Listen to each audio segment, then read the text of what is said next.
Mahoro mahoro nakaze mu kiganiro cacu cyo kwiga kuririmba neza.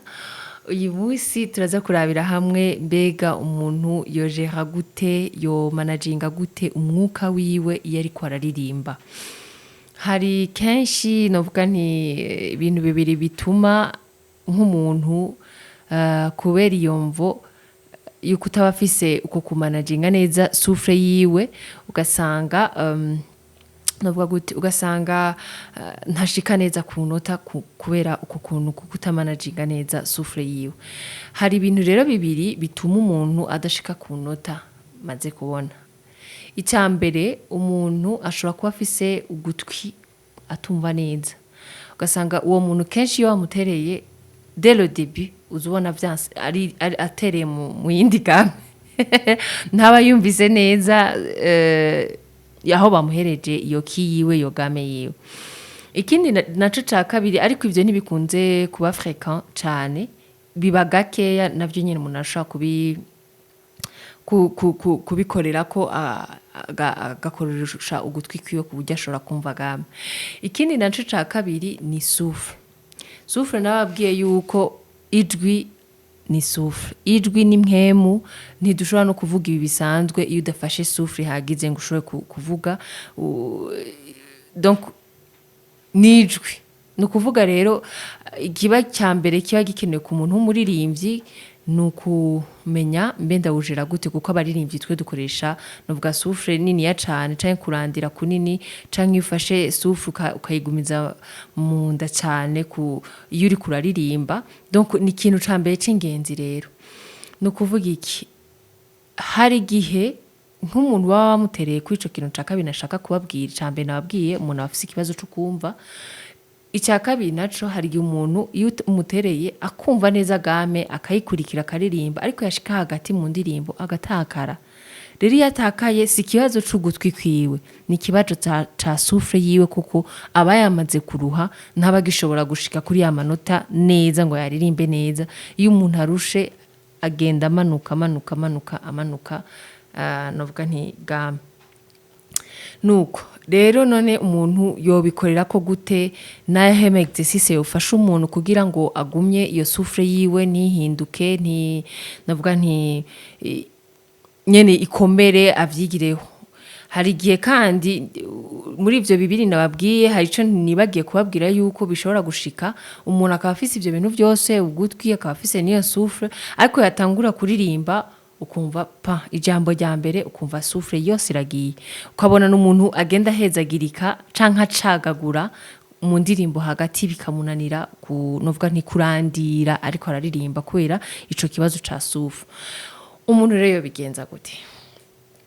Je kenshi iyo ngeze kuri iyo ntuze ya souffle hari uduteknike narababwiye ariko reka ndandusubiremo kuko narabonye ko ari ikintu cambere c'ingenzi n'imbere yuko umenya yandi mateknike yo ku ruhande. Ikintu cambere kiba kibanze ivyo byose ushobora kubimenya mugabo wamaze kumenya kumwe ushobora kujera souffle.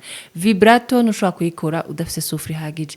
Ayama riffs and runs nushobora kuyakora udafise souffle hagije. Ivyo byose ni ibintu biba bikeneye souffle. Sinzi ni nk'ugushaka gutwara umuduga bien sûr atakarubira ihagije ufise uracikira hagati imodoka ntibandanya kugenda. Is the same. Niba ushaka kwiga kuririmba niki ntushobora kumenya kubiririmba ivyo byose wifuza mu gihe ugifise ingorane yo kwinjiza umwuka no kusohora. Ego. Donc bigenda gute umuntu abikora gute? Reka ndabahereze example kungene vyinjira mpora ndayitanga kenshi ariko ndayisubiramo kandi n'uno munsi kuko ni naco kiganiro no munsi que j'ai proposé kugira dutangure tugikorereko no ku bandi no kuri bashasha ariko baradukurikirana. Ego. Icambere kwinjiza umwuka. Kwinjiza impwemu bigenda gute? Iyo winjije bisanzwe uri kuri ruhutse ugira poitrine ije imbere. Murabibona?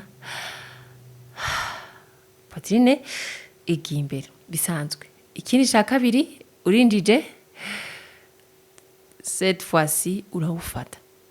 Munda utegeza kwakomeza munda. Kugira ya souffle utanguye kuririmba uririmbe souffle deje iri munda.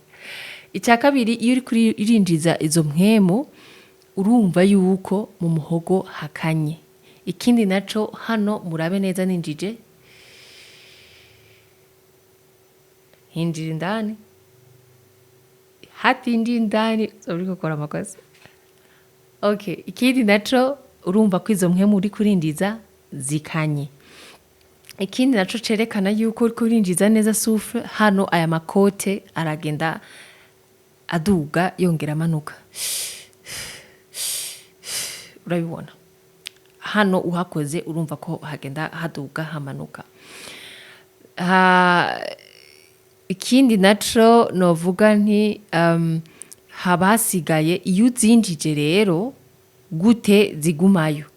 Urazinjiza ukamera nk'uwuzimize kubera ko hari umuntu azinjiza neza nk'uko ndabibabwiye ariko atanguye kuririmba zose zigasohokera rimwe. Nukuvuga ni mpaka uzinjize neza nivyo and then ucu zifata munda zigumeyo usohore duke duke. Ndashaka kugira example.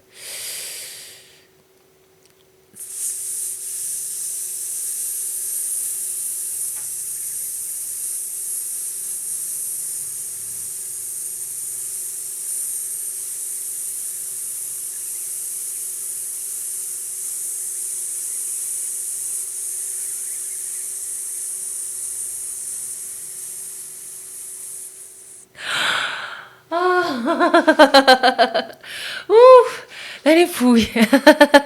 Donc ukagira ko ka exercice iyo ndazisohoye mera nk'umuntu asifura. Donc insidira yo gusifura cette fois singira shiremo ga sound gatoya.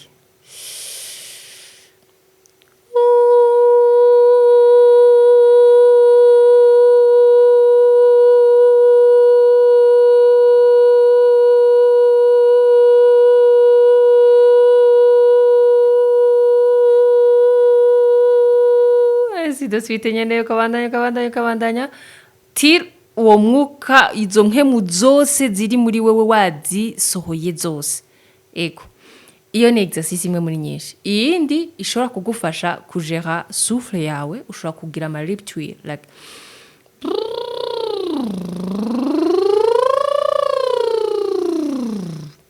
iyo ni nkenerwa cyane na cyane ushobora kwishiramwo iyo uri kuriga nk'akaririmbo canke indirimbo yari yose ukunda uzi ukatangura au lieu kusho kuririmba uko nyene ukabanza ukagira lip twirl et puis après ukacuririmba après. Par exemple nkafata nk'indirimbo uhoraho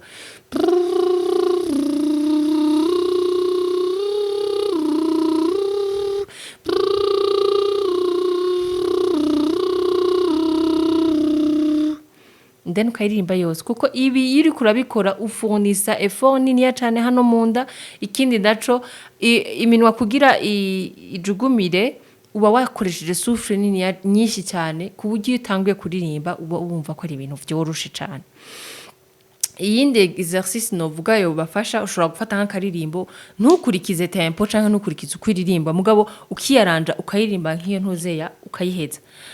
For example hari akarimbo je nakunda gukorera ko k'igifaransa na Garde-moi, ô Dieu, mon refuge en toi, j'ai dit au Seigneur, c'est toi mon héritage devant ta face, plénitude de joie, toi tu m'apprendras le chemin de vie.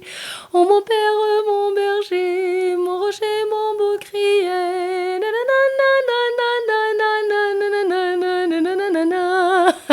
Nayo nibuka neza. Okay, donc ugafata iyo ndirimbo ukayitangura ukayiheza non stop. Si mpaka ngo uyikurikize neza uko igenda.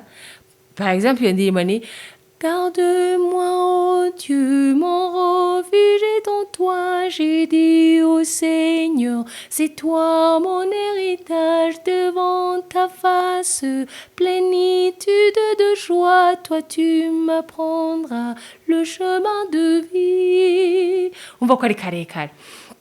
Ariko iyo ndiko ndagerageza kuganze kukarimba neza ni Garde-moi, ô Dieu, mon donc nkayishira muri speed yirukanga cyane ku buryo ninatangura kuririmba ntaza kugira ico kibazo ca souffle. Kandi murumva ko hagati na hagati ngenda ndafata ga souffle mugabo ntagwana cyane n'impwemu ndiko ndaririmba iyo ndirimbo ushobora gufata iyindi wifuza nibuhoraho muga ukavuga ati ho frank ndaririmbe nirukanga gushika mpeze pango niko uzoririmba ugeze kuri stage cyangwa ugiye kuririmba oya ariko ni exercice ukoresha kugira wantrene ya makote yawe souffle yawe kugira ushobore kurimba neza ikindi naco arico cyanyuma ngira mpereze ko ushobora gukoresha oya sitanyo icanyuma ndaza kukibagira ni avant-dernier no kuvuga ushobora gufata ukuboko kwawe ugashira hejuru y'umunwa wawe ugaririmba no kuvuga ufata uvuge bisanzwe ndakomeye meze neza twese turaho iyo uri kuravuga gutyo bisanzwe urumva ko souffle irakukubita ngaha urumva novuga impemu ziragukubita ngaha anyu kumva nyene ko uriko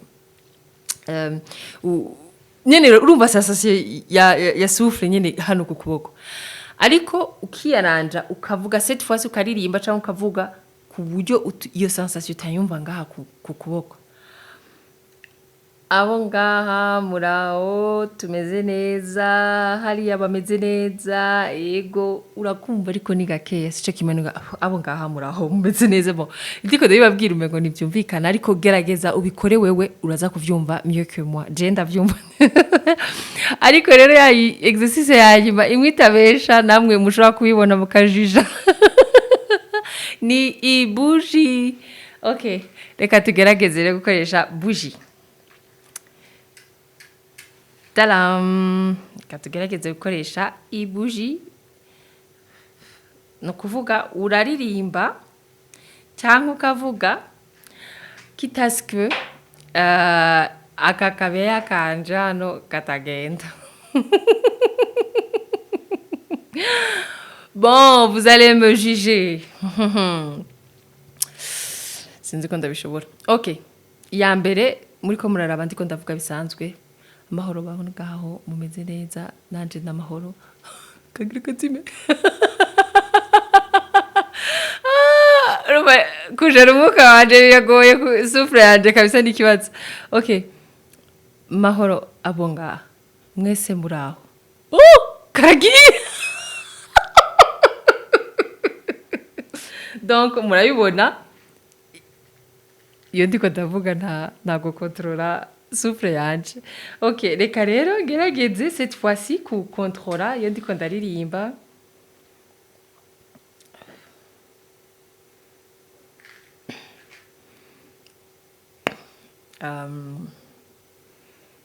kaniyo zakaririmba nza kuririmba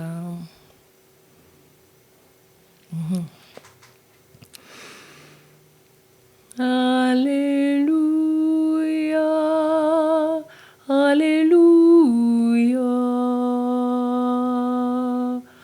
Alléluia, Alléluia, Alléluia, Alléluia, Alléluia.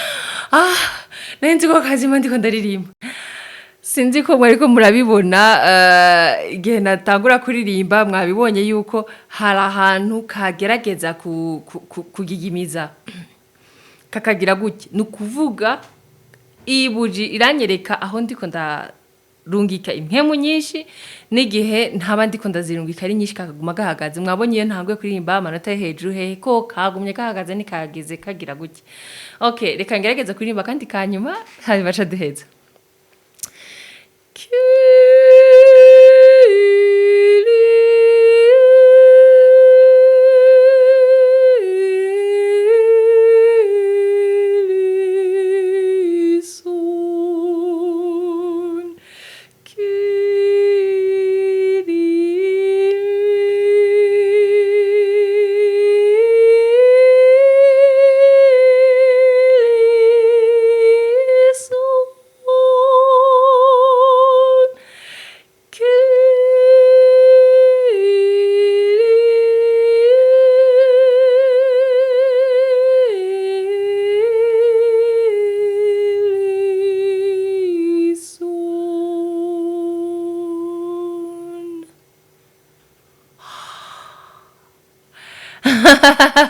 Oh, muhumera amashi vraiment nagerageza.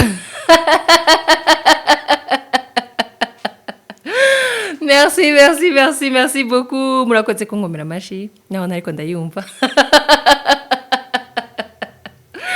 Bon voilà, hagati aho mwabibonye ko hari hamwe kagera gutya handi kaguma gahagaze. Donc ni exercice yo gukora kenshi cyane ku bantu baba bafite ikibazo cyo kumwene basohora souffle yawe. Hari n'ushobora kuririmba ijya mbere rimwe gusa ubwo kakaba karazimye. Donc c'est ça, iyo ni novuga gute ni ni test ku bantu bose kumwigisha ku muntu wari wese ni ikintu umuntu agenda akazariga buke hama bigatinda biza. Nizere yuko kino kiganiro cagize kibafasha na cyane kuri gestion y'umwuka, gestion y'imwemu, gestion ya souffle breath. So, umukamarera abahezagire cyane, mwibuke kugira like na subscribe. Bye!